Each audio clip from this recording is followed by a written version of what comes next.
Very good morning, dear friends. Now I will tell you 17 sequences of subject, get, object, third form. और इसकी जरूरत क्यों पड़ती है? जब भी हम किसी को बताते हैं कि मैं तुमसे या आपसे पत्र लिखवाता हूं तो इंग्लिश में कैसे बोलेंगे? मैं लिखता हूं को आई राइट बोलते हैं, मैं लिखवाता हूं को I get a letter written बोलते हैं, मैं आपसे पत्र लिखवाता हूं को I get a letter written by you बोलते हैं। तो आप इसके 17 सीक्वेंसेस ध्यान दीजिएगा। मेरा एक ही फार्मूला है, इसी सीक्वेंसेस पे पूरी अंग्रेजी टिकी हुई है। मैं आपसे पत्र लिखवाता हूं, I get a letter written by you.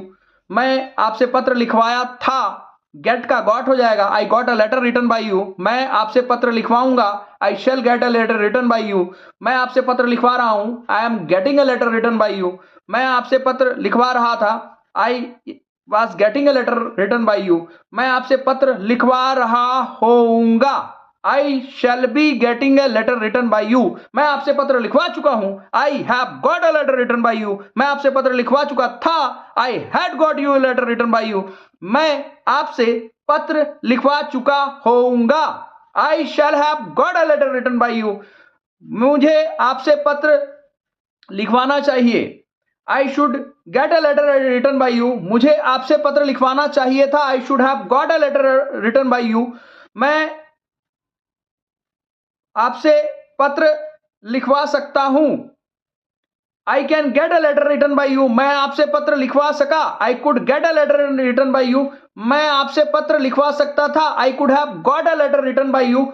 मुझे आपसे जरूर पत्र लिखवाना चाहिए, I must get a letter written by you. मुझे आपसे जरूर पत्र लिखवाना चाहिए था या लिखवाना था, I had to get a letter written by you. और लास्ट है, मुझे आपसे पत्र लिखवाना मैं मानूंगा नहीं, I have to get a letter written by you. These are all 17 sequences. Please speak, please do the practice. Definitely I am with you, you will be able to speak English fluently, perfectly. आप जिनकी native भाषा है उनसे भी बेहतर सीख सकते हो यदि नियमों से सीखोगे। सबसे अच्छी अंग्रेजी भारत में बोली जाती है। हमें गर्व है अपने देश पर। बोलो भारत माता की जय।